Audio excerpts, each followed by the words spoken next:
Hello, and welcome to another episode of The Raging Introvert. Today, we're going to talk about specifically Trump's new tariffs on aluminum and steel, more broadly, his kind of trade policy in general, in regards to international trade at least. And instead of beating up the mainstream media, as I normally like to do, on how they are either ignorant and or deliberately misleading and lying when they are wrong on his policies, we're going to look at it from the right. Well, to some, maybe from the just less liberal left here, depending on how you want to look at it. For those of you who are unaware, this is Mr. Ben Shapiro, and he considers himself a never Trumper, and in general, he's a pretty conservative voice within the alternative media. But for me, he's always been one of the more frustrating conservative voices in alternative media.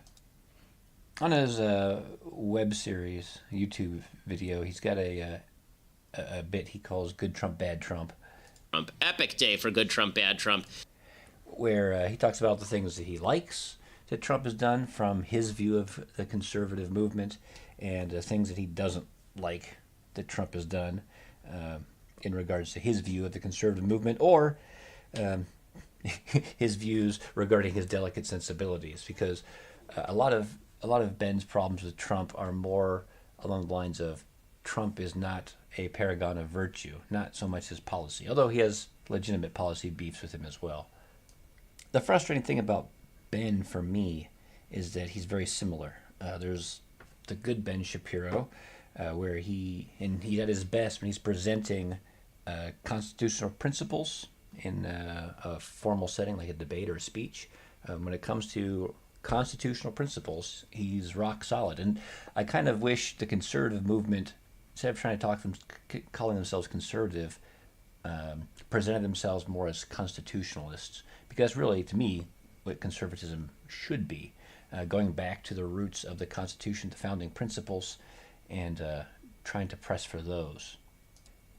And then there's let me give here my example for that. So here's my example of good Ben Shapiro. I hope that you and the media continue to do this. The more you do this, the more you discredit yourselves, and the more people in the Republican field get to attack the media, which frankly I enjoy much more. I'm a member of the media, a member of which you are, Ben. Let's also just point out you are also a member of the so-called media here, but not the mainstream media. I'm an opinion journalist on the right. I'm very clear about my agenda. You aren't. Which is dead on. You can't go wrong taking it to the media and exposing their hypocrisy and how they hide their biases, unlike Ben, who's pretty clear cut on his stance. But bad Ben Shapiro, I don't know what happened. Something about Trump in the 2016 election, especially the run-up to the election, something broke him, and he has the never Trumper fever, and it's almost as bad as people like Bill Kristol or David Brooks and the rest of the sellout GOP establishment. Whatever it is, when he gets, for whatever reason, whenever he gets onto this topic of Trump, he loses a lot of his objective focus, his rationality, and he becomes emotional and kind of unhinged. It doesn't seem that bad when you're watching it, but compared to how he usually is, focused, straightforward, and very methodical, he kind of gets wild talking about Trump, and it's kind of bizarre. So, is Trump a big winner, or is he a spoiled brat who grew up in the lap of luxury, had his daddy sign his checks, and then bragged about how he is a huge winner? Now, there are video clips of Ben and discussions and debates out there where he's warning people asking questions about arguments from authority or ad hominem attacks. But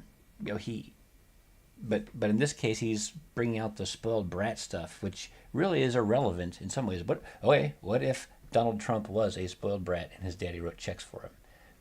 Usually, Ben Shapiro would say, let's get the emotion out of the discussion and talk just about policy. But for some reason, when it comes to Trump, he reverts back to the base impulses that he would normally fight against. Also, for assuming that someone who went to Harvard Law School and Yeshiva University High School of Los Angeles, which approximately $34,000 a year is the cost to attend. I'm assuming Mr. Shapiro also comes from at least a family above the means of the average American family. Does that mean that I shouldn't take his word for anything because he came from a relative lap of luxury? No, no. So I don't know why he brings it up. Well, I know why, because he's suffering from Trump derangement syndrome.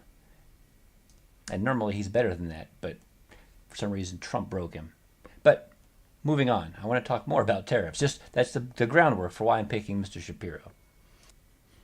Now, throughout the 2016 election campaign, the media, primarily, misrepresented Trump's position. They called him protectionist. They said he was eager to start a trade war. He was economically ignorant.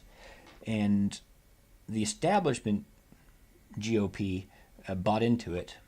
And Ben rides to the rescue on his white horse to be the true conservative who's going to fight the evil Trump monster and slay him with his sword of economic justice. So we're going to watch a little bit of this episode and see some of the misinformation Mr. Shapiro throws out there.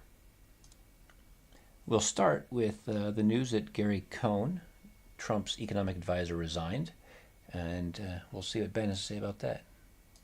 Gary Cohn was Trump's top economic advisor. About 3 weeks ago, people were suggesting that Gary Cohn was about to take over for John Kelly as chief of staff, that Kelly was on the outs, and Gary Cohn was about to enter. Now, Gary Cohn has been shoved aside in favor of Peter Navarro. So what's the takeaway here?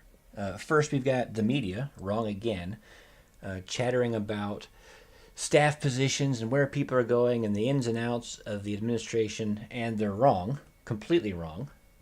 That's lesson one, and we've seen it numerous times before, so I don't know why Ben keeps putting so much faith in these anonymous reports about staff machinations going on in the background. They're wrong. You'll see what happens when you see what happens, and trying to guess ahead of time based on leaks and anonymous sources is a fool's errand. We may have learned a little bit about Gary Cohn. If he didn't support tariffs and Trump's economic plan, then why did he accept the position?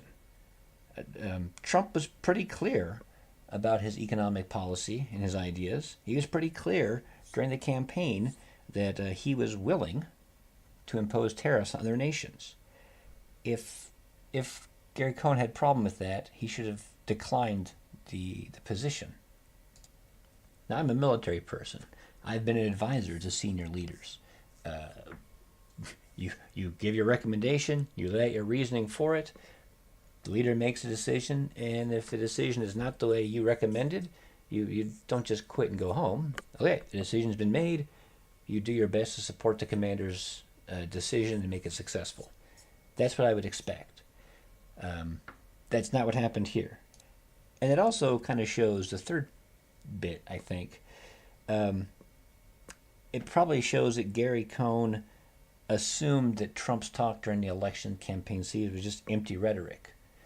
Empty rhetoric like we see from most other GOP establishment candidates, where they'll say what they think will be popular with the voters, but they actually have no intention of actually following through with it. And he ended up being very surprised when Trump actually meant what he said and intended fully to follow through with it if the conditions warranted it. That, by the way, is how Trump won the Republican primary election. People believed what he said, and they didn't trust any of the other candidates up there because they were all establishment hacks that they felt were saying what they thought the voters wanted to hear, but would not actually follow through with it.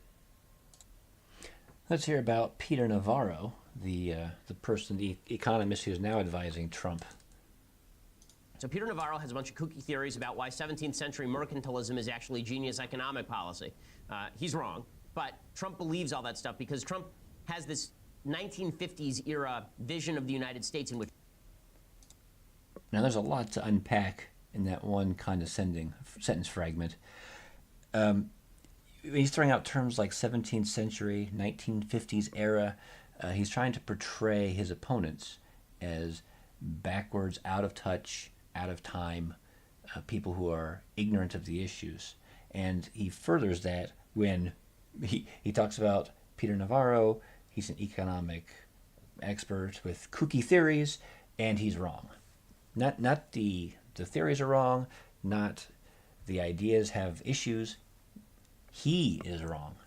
Now that's a pretty bold statement, so I'm looking forward to seeing Mr. Shapiro's evidence as we go further into this video clip. So Ben's now going to tell us about Trump's proposal. Now, remember, Trump really doesn't know what he's talking about on these tariffs. Trump is arbitrarily setting the numbers. Even Peter Navarro had suggested a 25% import tariff on steel, and Trump said, why don't we, a 24% import tariff on steel. Trump had said, why don't we make it 25? Let's make it 25 because it's a nice round number, which is just a great way to do economic policy. Now, unfortunately, I can't find the clip or written account that he's talking about where Navarro recommends 24% and Trump says 25. And the context in that could have been very enlightening. But it doesn't matter. The main gist is, again, he says Trump doesn't know what he's talking about. I want to know how Ben can read Trump's mind and know that. Or maybe he doesn't know about the intricacies of international economic, but that's not why he made that statement. Maybe he's sending a different message, a different purpose to it. How many times, Ben, do we have to hear Trump doesn't know about how to win a primary or a national campaign? He doesn't know how to set up a campaign infrastructure, and he's going to get destroyed. Oh, he's been outspent 2-1, 3-1 by his opponents. He's got no chance. And yet he wins the Republican primary that's stacked with some heavy hitters, and he beats an almost preordained Democratic candidate in the national election who was considered so powerful that no one really ran against her in her primary, even though it was open field with Obama stepping down.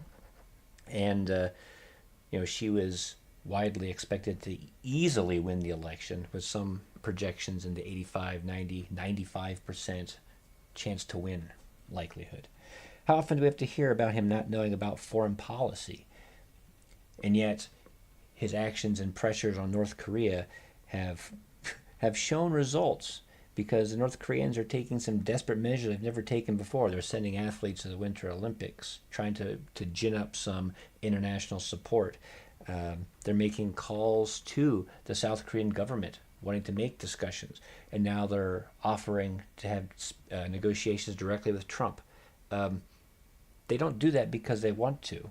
Historically, they haven't been doing that because they haven't had to. Trump's pressure is actually having an effect on them, and they're taking these measures out of desperation, not out of desire. How many times do you have to hear that Trump doesn't know what he's talking about in regards to the military?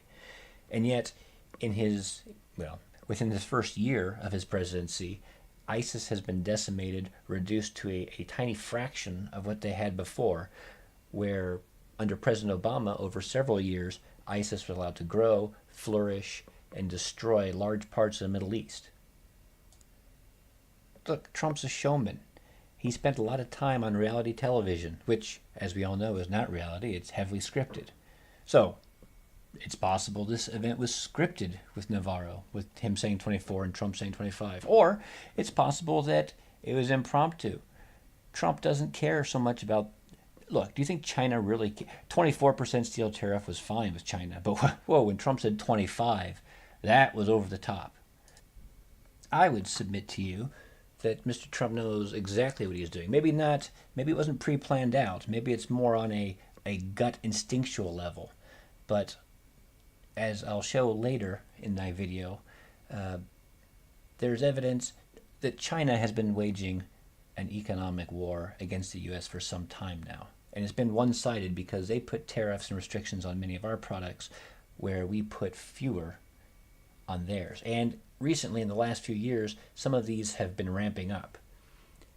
And I would say, instead of trying to make a specific point on 25 or 24%, this is more of a posturing statement And when the tariff came out, it was in retaliation, showing this trade war is no longer going to be one-sided. And Trump, in his what appears to be, at least as he's being described, an offhand comment, let's make it 25, that's not so much because the economic number is so important. It's showing that, Trump is going to be cavalier about this, and he's taking it to the Chinese. It was a message more to them about his attitude and less about the specific number. Because really, the specific number between 24 and 25% is not as big a deal as the message is being sent. And really, Trump's talk about tariffs in the primaries, in the general election, and his actions now are more about sending a message and trying to get an end result of freer and more fair trade, because the tariffs are heavily in China's favor right now and not ours. Ultimately, we don't know what Trump was thinking or what he knows, but Mr. Shapiro shows his internal biases when he guesses and attributes certain feelings to Mr. Trump when, in fact, he has no idea what he actually knows or thinks. And in doing so, it reveals some of the internal biases within Mr. Shapiro. Now, we'll skip the extended tangent Ben goes on, where he talks about rumor mongering regarding Trump's staff based on wild speculation of his own and anonymously sourced reports. He mentions how the rapid turnover and lack of staff within the White House is hindering his policy making, him reaching his policy making goals, and are preventing him, or not, the staff aren't there to help prevent him from making bad decisions, which it's kind of, I don't want to say it's backwards, but it's the wrong way to look at it. I've seen the news reports talking about how the State Department and the EPA are significantly understaffed because of Trump, and that's hindering them in accomplishing their mission. And it's important to be fully staffed. And if that were the case, then those articles would have shown or said what critical functions are not being accomplished because of this understaffing. Just because an organization is at 70% or 60% or 50% of staffing, okay, but the actual impact isn't that they're at half staff. The impact is that they're not accomplishing whatever tasks. But none of those articles actually talk about what tasks are not being completed because of this understaffing. And the same thing would go with Ben's discussion about the turnover stopping Trump from reaching his policy goals. Which goals? Which goal has Trump not been able to reach because of limited staff or staff turnover within the White House? He doesn't mention any because he can't mention them, because there is no specific goal he can point to. And in fact, I would say Trump, in some ways, while he hasn't accomplished all of his major legislative goals, most of that's on the Congress and the Senate, not so much Trump. And behind the scenes, some of his administrative picks have been slowly chugging away at the bureaucracy and making quite a bit of progress. It just hasn't been hitting the headlines very much because Trump makes a lot of waves with his more boisterous talk. But anyway, we'll get back now to some of his cutting-edge economic analysis. Wilbur Ross was out saying that yesterday. He held up a Campbell's soup can on Sunday and claimed that if your price of Campbell's soup goes up only 3 cents, it's not a big deal. Wilbur Ross, what would he know about drinking from a Campbell's soup can? The guy's literally a billionaire. At this point, I think I would side with Wilbur Ross, because he's not the one talking about drinking from a Campbell's soup can. So if I'm going on the out-of-touch Olympics, I'm thinking Ben Shapiro is going to win with drinking from a soup can. Let's hear Ben's analysis on why Mr. Trump picked these particular industries for the tariffs. And the industries that are supposed to be protected here are already dominant in American life. They produce 70% of American steel. Their stock has been up for the past several years. Their production was up 5% on average last year. Doesn't matter. Well, perhaps, Ben, President Trump targeted this industry because, in fact, it would make a difference. Just a few days afterwards, it says U.S. Steel is bringing back 500 workers. A little bit further, two metal companies will create 800 jobs, and this is only a couple days after his announcement. Now, of course, it also says tariffs could cost thousands of jobs. Economists say the action will cost thousands of jobs. We'll see. It's possible as well, but at least right now, it is having a positive impact. And you may say it's small, but again, it's only a couple of days after the announcement. And even though the U.S. steel and metal industry may be doing well or okay, it can always do better. But perhaps, Ben, it's less about helping or protecting the U.S. industry and more about hurting the Chinese economy. I mean, I'm not an economic expert, I'm just a chump sitting here in my room, but world steel production, looking at China, you can see in the last decade or so, they've had quite an increase in global production of steel, which has kind of held, world excluding China really hasn't changed much. It's China that's driving a huge increase, which would also impact their economy. If you are wanting to send a message to the Chinese, steel would probably be one of the areas where you could start threatening tariffs. I don't think, for example, threatening to import tariffs on imports of Chinese wheat would be as big an economic blow to the Chinese. In fact, if we look at the GDP of China, let's see, annual change. Look at that. Back in the 70s, almost 20% increase in annual GDP. In the 90s, up and down, but we're up at 14% here. But you can see as we start getting into the 2010s and the teens, it's dropping. It's been dropping for the last several years. Their economy is slowing down, and as of 2016, it was only a positive increase of 6.7%, which sounds low or sounds incredibly high for U.S. standards, but compared to what China has been doing, it's getting slower and slower, and they're concerned about their economic growth. Now, again, we'll talk later about some Chinese economic actions against U.S. imports and how they've been waging a war against us. But maybe, Mr. Shapiro, there's another reason. You may be unaware that recently the U.S. has been making some diplomatic breakthroughs with North Korea, and there will be some future negotiations that could be rather important. And you may be unaware, but China is considered a major player in politics with North Korea. They have quite a bit of influence there, actually. And maybe the timing of this announcement around the same time as Trump talking about accepting a negotiation invitation from North Korea, this may be a shot across the bow to give the U.S. maybe a little bit of leverage or a bargaining chip with China, who, again, you may be unbeknownst to you, but has some influence in North Korean politics. So tell us, Ben, if the industries don't need this support from Trump, why is he doing it? What's his real goal? Trump has this vision that we are going to, he has this bizarre utopian notion that we're going to shut down Google and ramp up Nucor. That all the people who are currently working in tech are going to suddenly be working in the smelting industry. It's just not true. It's just silly. No, you disingenuous little worm. That's not his vision. That's not what he's doing, and it's not silly what he's doing.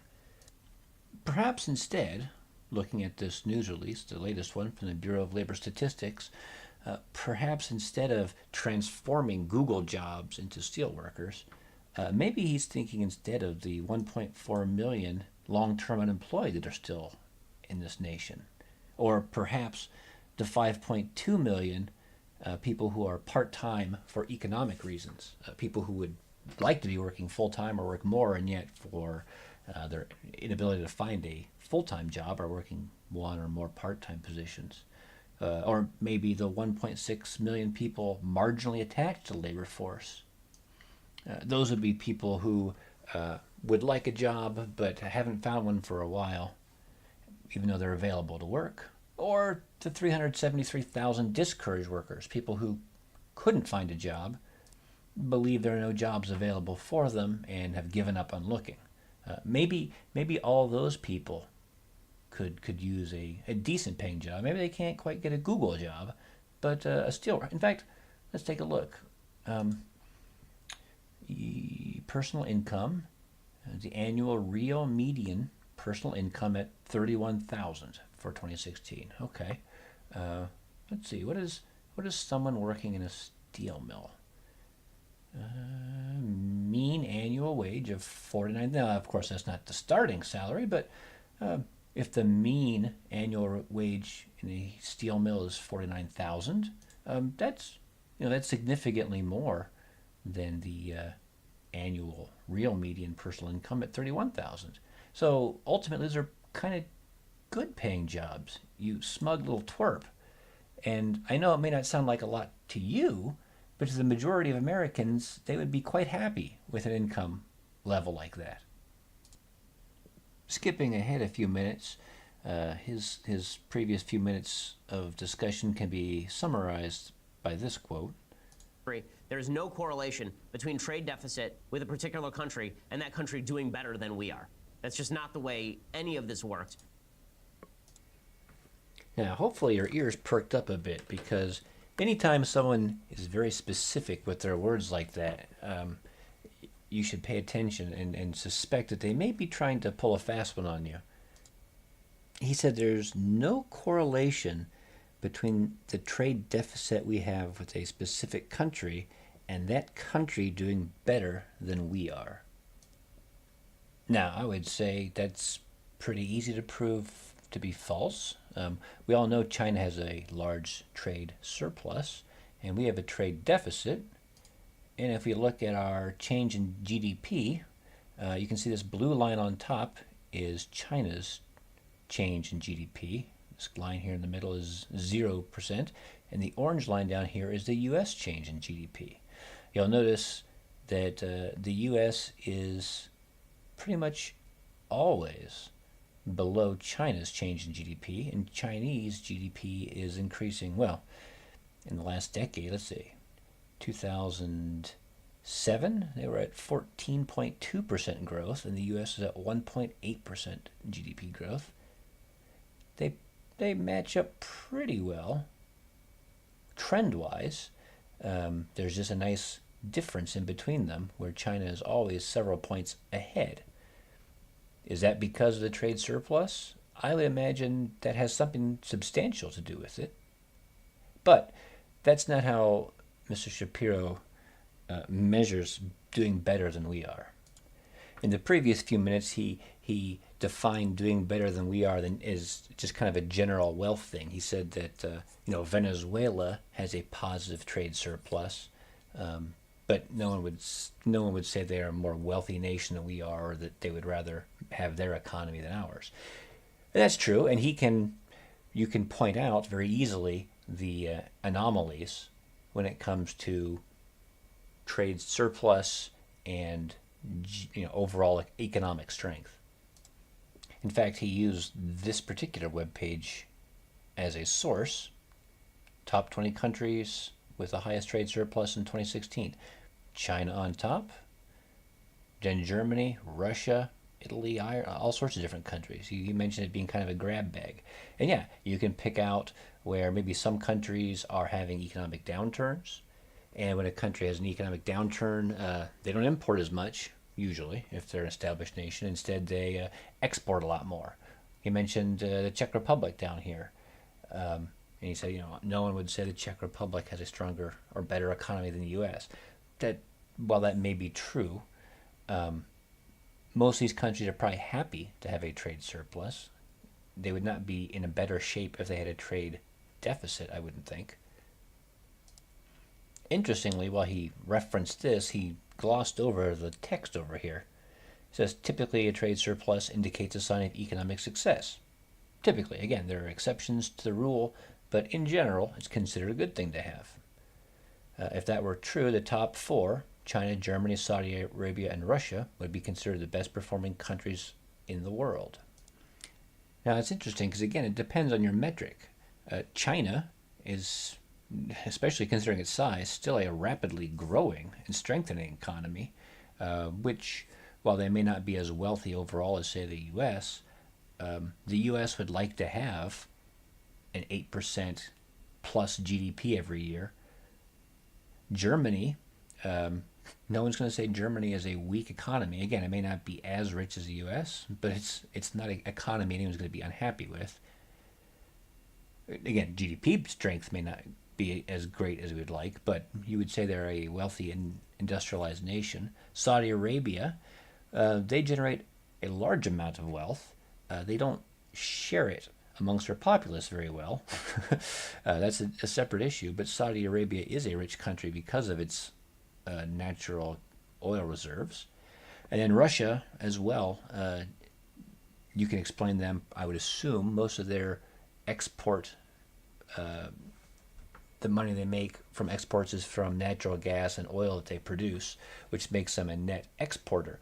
They may not be an economically strong country. However, if they weren't exporting all that oil, I don't think their economy would be in the position it is today. I think it would be much worse. So exporting is helping them. It just isn't enough to make them a wealthy, rich nation. So this would mean the United States, Great Britain, India, and Japan are among the weakest nations, considering they are the 4 countries with the highest trade deficit, which is strange because Japan here has a positive trade.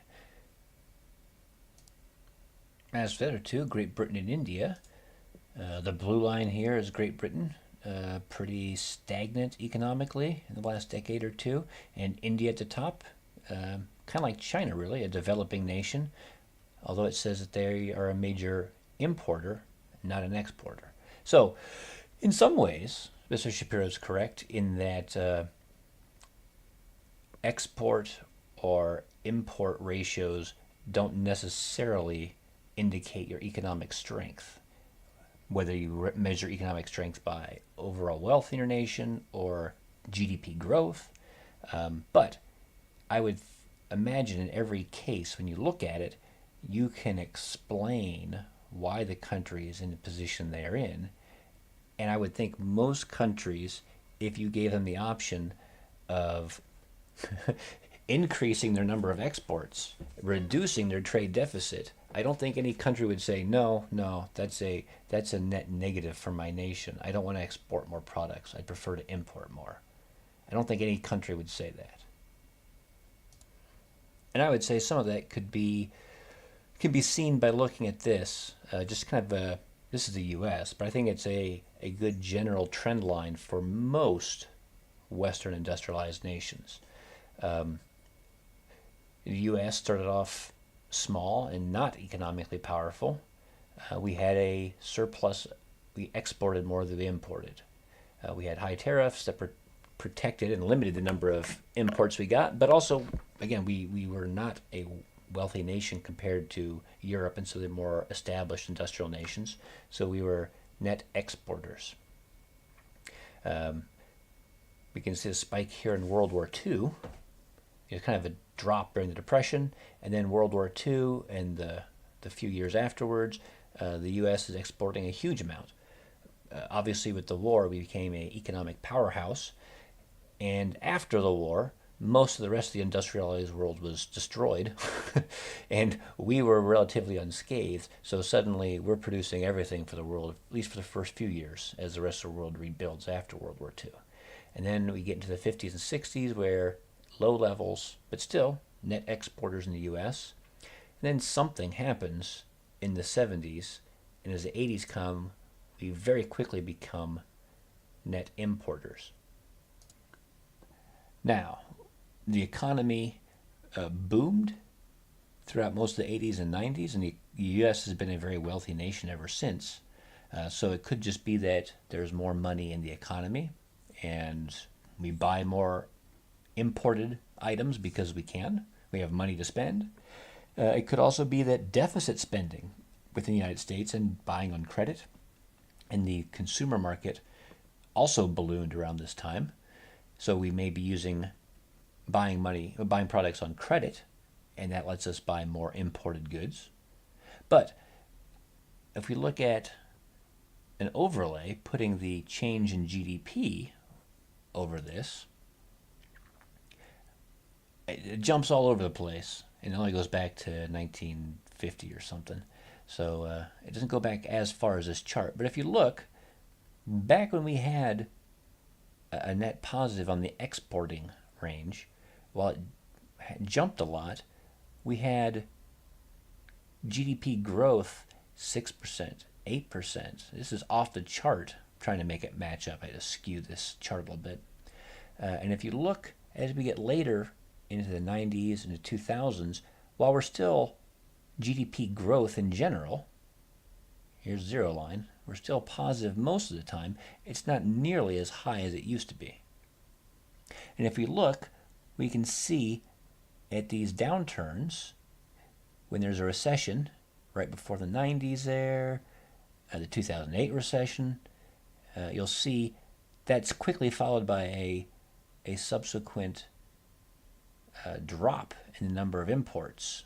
The trade deficit shrinks dramatically because we have less money to spend, and at that point we're just buying less, so we're importing less, but we're still exporting products, so the trade deficit drops. So there's a correlation. It may not be strong, but back when we were exporting, we saw, in general, higher growth than we're seeing today. And as we've become a more, I would say, stagnant, industrialized Western nation, we're not seeing as much growth anymore. Japan is very similar. They export a lot, but overall, they're not seeing a lot of change in their economic GDP growth. Neither is Germany, who exports a lot. So while Ben may be correct in some ways, they're not necessarily correlated. In some ways, they are. And again, I don't think any nation would say, I wish we imported more and exported less and had a greater trade deficit.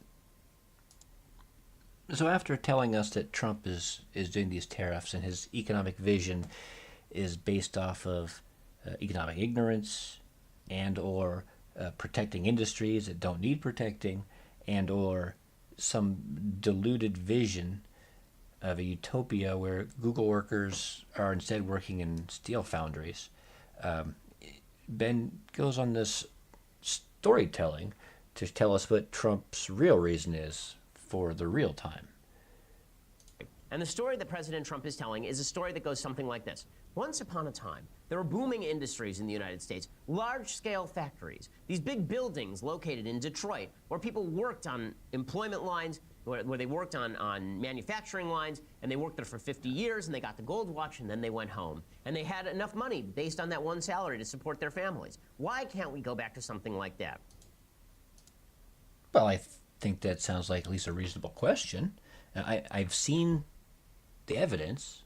There are photos that exist of steel foundries, automakers, where people did work in large factories making products. Some cities like Detroit and Pittsburgh boomed on these industries. And then I've seen pictures recently, of the last decade or two, especially of Detroit, where these factories are empty. There's no one working there anymore. And large swaths of the city are deserted wasteland. So yeah, and in general, what he just said sounds like my understanding of kind of the 50s and 60s. It wasn't easy, glamorous work, but there was work available. It was good enough to raise a family, as he said, on a single income. And I know, as a social conservative, that's important to Mr. Shapiro, that people are able to support stable nuclear families. And while no one was getting rich off those kind of jobs, they were sufficient. Families were taking. I mean, that's where the great American road trip vacation kind of started. In the 50s, in the station wagon, going camping, going to Yellowstone and Mount Rushmore and all of those things. It's kind of now. People don't want to do those kind of trips, but people were able to do them then. So to me, it sounds like families and the American way of life was doing pretty well at that time. I'm curious to see what Ben's answer is as to where those jobs went and why Trump's wrong. And the answer is because America's economy is much more developed. You have better stuff now. You have cheaper stuff now. The businesses that we work in are better to work in than those businesses. If you had a choice between working in a Pittsburgh smelter and working in the Pittsburgh healthcare industry, you would choose to work in the Pittsburgh healthcare industry. Pittsburgh, by the way, is doing quite well. Right? The Pittsburgh unemployment statistic right now, the Pittsburgh unemployment rate currently is 4.6% as of September 2017. Okay, that is lower than Pennsylvania as a whole. It's lower than Philadelphia at 6.0%. That's because Pittsburgh has totally shifted how it works. No, you moron. Pittsburgh is not doing great. And their unemployment number is not low because they're at full employment and they're doing well. Their unemployment number is low because since 1950, they've lost over 370,000 people from their population. They're less than half the population they were in the 1950s. Maybe if they can cut their population in half again in the next 10 years or so, it'll be such a paradise you'll want to move there, Ben. He started off by saying that the jobs, or it's better now because we're making better, cheaper things. Okay, if that's the case, then where are the factories or facilities that are making these better, cheaper things? I mean, someone has to be there making those items, right? So why aren't those in Pittsburgh? Right, because they're now in China and overseas shipping things in. And that's great for most of us because products are a little bit cheaper because of it. And I guess in Ben's world, the hundreds of thousands of people that have lost that employment is an acceptable cost for that benefit. And obviously those jobs must be lost, right? Because he made it sound like it was a one-for-one swap. Look, there's a better jobs now. Apparently not in the factories that are making those new and better and cheaper items, but in Pittsburgh, instead of working in the steel factories, they're working in the healthcare industry, and it's booming. They just shifted over, except he makes it sound like a one-for-one swap. But again, looking at these stats, from 676,000 in the 50s to 303,000 in 2016, it looks more like it must have been a two-for-one swap, which maybe is beneficial for the people working in the healthcare industry, but I'm guessing not a lot of the steel workers made a transition over. And who says, aside from Ben, that these medical industry positions are better than the ones at the steel factory anyway? Now, I know as a Harvard-educated man, when Ben talks about hospital and medical facility jobs, he's thinking of, the doctor or the hospital administrator. Those positions are limited. There's only a handful of those positions at the top, Ben. The hospital's not entirely doctors. And a lot of the better paying positions require advanced degrees, advanced education, or even for the nurses who are not making the most, but are still making good salaries, additional education.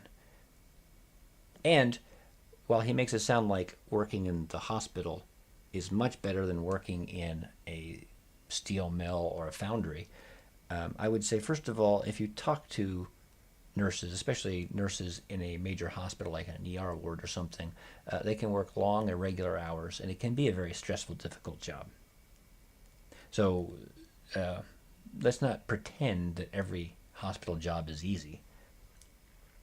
Additionally, a lot of the positions in a hospital or in the medical field in general are going to be low-level, cubicle, drone admin type positions. And in that regard, because of that, those positions are often compensated appropriately, which is fairly low levels of compensation. Now, he makes that sound appealing, and I know to some beta men out there, a office admin cubicle position sounds heavenly, but there is a large segment of the population that would drive crazy, and they would be gladly willing to take a more physically demanding position as long as it paid more. And as we saw earlier, those positions in steel foundries, steel mills, do pay better than the median wage. So that's because it's difficult and not everyone wants to do it. those people are compensated, and that's wonderful. I think it's better to have a wide range of positions that fit everyone's desires. Maybe Ben should do a couple minutes of research prior to shooting off his mouth and using a city as an example, and he has no clue what the hell he's talking about. So ultimately, what does Ben think? Here is why I don't trust Congress. So Ted Cruz, Rand Paul, they come forward and they say, this is bad policy. And indeed it is. Indeed it is garbage policy. If I have not made that clear, I think this tariff policy is stupid. I think it is counterproductive. I think it's going to hurt the economy. And from here on, he complains about Congress and congressional authority and how he laments that no strong Republican leader is going to stand up and oppose Trump successfully, and how the founding fathers would weep if they saw the state of our nation today. I wish he would explain why he thinks tariffs will be counterproductive. As we mentioned, China's economy is still growing at a very rapid rate, and they have significant tariffs on U.S. products. Tariff on large motorcycles, 30%. Digital audio recorders, players, raisins face duties of 35%. Would their economy be doing better if they didn't have those tariffs? Is that what Ben's arguing? And that's not the only hindrance. It says here China has multiple barriers to American products. Exempting fertilizer from value-added tax, except diammonium phosphate, which is often imported in China from the United States. That doesn't seem very fair, and China is doing pretty well. I would imagine it's hurting our fertilizer industry, since they're probably less likely to buy it and use their internal ones. What's this? Keep out agricultural goods. So not only do they have tariffs and VAT exemptions here, their inspection and quarantine agency have imposed inspection-related requirements, led to restrictions on imports of many agricultural goods. Now, it's interesting because I come from an agricultural state, and everyone keeps talking about free trade, and why isn't Trump a free trader? We don't have free trade right now. As you can see, there's all sorts of tariffs and VAT manipulation, things that are making it so that it is not free trade between the United States and China. Now, if all of this went away and China accepted all U.S. goods, then sure, I would want to see the exact same thing on the U.S. side. Open the market up and let Chinese goods in. And I'm sure that would cause some disruption to the industry. But I think overall, the U.S. economy could do well exporting things in a fair market. And that's what Trump keeps talking about. He wants fair trade. Now, ultimately, if it's free trade and everyone can trade freely, that would be fair. But when you look at the hindrances that China puts in the way of certain American products, it's not fair trade. And if the United States is the one that's suffering more because of these burdens to free trade, then I don't think there's any problem with the U.S. saying, you know what, screw you, maybe we'll raise the tariffs on importing Chinese steel. And now we can start having a negotiation as to what's fair and what isn't. As I mentioned before, I come from an agricultural state, so I always found it weird when I saw articles like this. Oh, not that. Our Governor Branstad at the time, just 2013, leading a trade delegation to China. I was like, well, what possible purpose could there be? I thought we had free trade. Why would you need to lead a trade delegation to China when there's free trade? I know that Iowa is sending lots of crops, specifically soybeans, over to China. Why would we need a trade delegation? Well, it's because it isn't free trade. There are barriers like and not just tariffs, but barriers like those quality inspection things that leave commodities on the dock awaiting search and inspection. It decays them. It delays their delivery. I thought, well, that's interesting. Let's look more into that. This is from December 2017. China tightens import specifications on U.S. soybeans. So it's not a tariff, but let's see. Will it have some kind of impact? U.S. soybean shipments, doesn't say soybean shipments, U.S. soybean shipments arriving at Chinese ports containing up to 1% of foreign material would be expedited, while shipments with more than 1% could be held back for testing. Number 2, yellow soybean, the variety most common in U.S. export contracts, allow for up to 2% foreign material. So, our most common soybean has 2% foreign material, and now China is saying that U.S. soybean shipments, if they're over 1% foreign material, could be delayed for additional testing. The more stringent standards will be another headache for U.S. grain handlers, already facing dwindling profit margins due to record global soybean supplies. That's interesting. Ensuring soybeans contained only 1% foreign material could add 15 cents per bushel in costs for U.S. exporters. Now, I know 15 cents doesn't sound like a lot to Ben, but that adds up, and that's a significant tariff, indirect, but a significant cost increase for U.S. producers. Quote, there's no way they're buying U.S. beans, end quote. Cernetinger said of his Chinese clients. Soybean futures fell 2 cents to $9.54 per bushel. That's not good. Oh, wait. In Argentina, shipments of soybeans to China can contain up to 2% foreign material. Quote, Argentine soy has had no complaints from China about this in particular. Well, that's strange. It's odd that China would be selectively enforcing these rules on different nations. That almost sounds like what is it? Some kind of economic punishment on a particular nation. Now, in the past, I think some of our presidents may have just turned a blind eye and allowed China to dick with our economy and hurt our farmers. So since that was December of 2017, we're talking 2.5 months ago, maybe that's another potential reason that Trump may be saying, you know what, China's not having fair and free trade, so screw them. If they're going to hurt our soybean industry, maybe we'll hurt their steel industry and see how they like it. You can see this article is just 2 months later, a month and a half later. China complaining. It says cheap American grain is hurting our farmers. So apparently they think tariffs, or again indirect tariffs, will be beneficial for their economy. I'm wondering if it's true, since their economy is growing much quicker than ours, and what Mr. Shapiro would say to that. Anyway, that's the end of my rant.